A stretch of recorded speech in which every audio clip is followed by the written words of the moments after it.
Dore impamvu umuhungu mukundanye wese azabivamo cyangwa akazakubera umuhemu, n'impamvu abakobwa batinda kubona abagabo bakabengwa cyangwa bikarangira bashakanye nabo batifuzaga.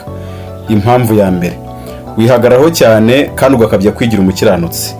Muri kamere y'abantu b'igitsina gabo biyumvamo ubutware no kuyobora. Nukundana n'umuhungu ugakabya kumubwira kuri gitangaza kubera ko wize, ko ufite akazi keza, ko wishoboye, kuri mwiza n'ibindi, ushobora kuba ufite imico myiza, ariko umusore uje kukurambagiza agakeka ko buryo uri igishegabo cyangwa kudategekeka kandi ko muri wowe udashobora kumvira ubutware.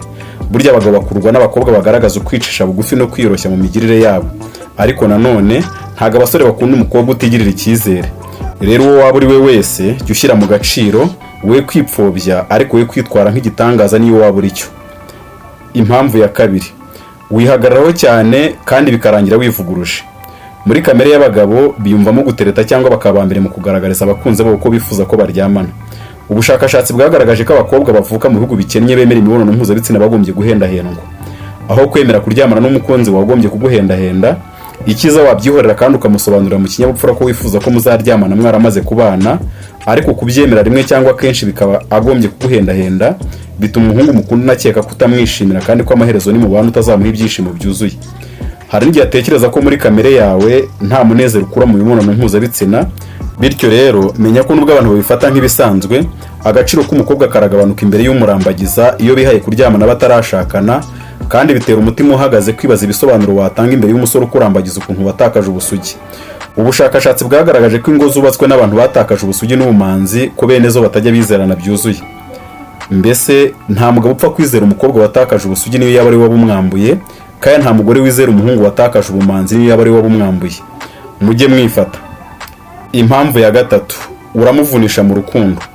Abakobwa benshi bisanga bari hamwe n'abakunzi babo kenshi kandi uko guhura kwateguwe n'abasore babarambagiza. Iyo umusore mukundana muhuye inshuro 3, 5, 10 kuzamura, impamvu zabahuje zapanzwe n'umuhungu agira hakibaza niba umukeneye cyangwa niba ari ugukeneye wenyine.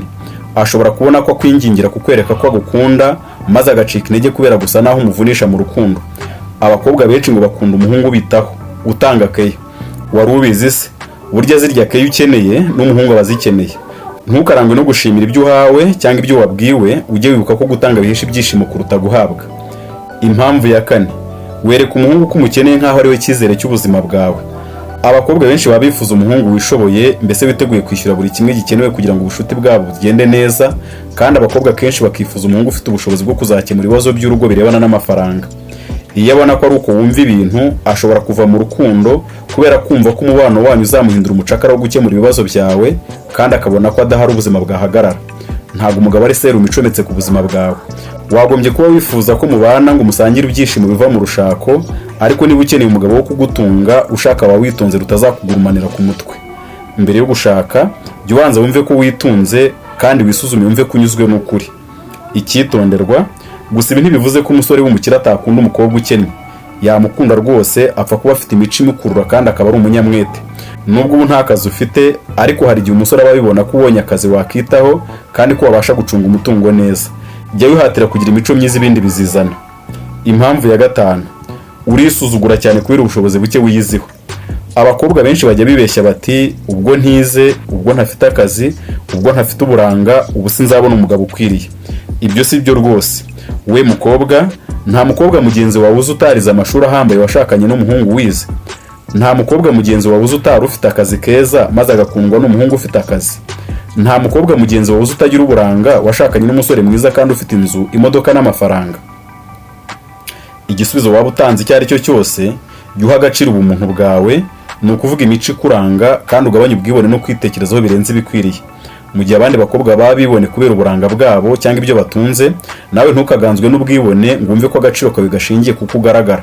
Niba wisuzugura kubera uko usa cyangwa kubera ko ukennye cyangwa kutize, buryo ukurambagiza iyo amaze kukumvana ayo marangamutima biroroshye kugucira urubanza. Wenda ati uyaramutse yarize nta wamukira, aramutse afite amafaranga nta wamukira, aramutse afite ubwo buranga yifuza nta wamukira. Jya ugabanya amaganya, wigirire icyizere, ibindi bizizana. Jya wisuzuma wowe wumve ko ufite imico yatuma uvamo umugore mwiza n'umubyeyi mwiza, ubundi witurize. Imico myiza izakuranga utagombye kwiyamamaza. Jya uba umunyamwete mu kazi kawe, jya ushyikirana na buri wese, ntukumve ko uzamenyana nabo muri mu rwego rumwe gusa. jya wicisha bugufi, jya ufatanya n'abandi mu bikorwa bihuza abandi kandi ureke kwigunga. Impamvu ya gatandatu ari nayo ya nyuma, ntugacuruze uburenganzira bwawe. Abakobwa benshi iyo bagitangira kujya mu rukundo bakunda kugaragaza ukwifata cyane, kandi ikintu cyose yemereye umuhungu akagifata nk'impano ahaye umuhungu. Oya, wikumva ko wagiye kumusura kugira ngo yishime, mwereke ko nawe wari ubikeneye. Jya ugaragaza ubushake bw'uko agukeneye ko ariko nawe umukeneye, ariko ntibivuze ko ugomba kuboneka buri gihe uko agukeneye, ahubwo ujye wibaza uti uko anyereka ko anyeneye njye ngeza mu ruhe rugero mwereka ko mukeneye. Iyo umuhungu amaze kuvumbura ko buri kimwe cyose ucyemera kubera impamvu, aho niho azatangira kuzihimba no kujya kubeshya kenshi, kandi iyo umuhungu yatangiye kukubeshya n'ibyo yagusezeranije atangira kubihindura. Haba hari ikindi kintu cy'ingenzi nibagiwe, byandike muri comment. Kora subscribe kandi ufungure inzogera, kora like niba ukunze ibyo dukora kandi ujye muri comment ugite igitekerezo cyangwa utubaze ikibazo. Ndabashimiye cyane, naho butaha.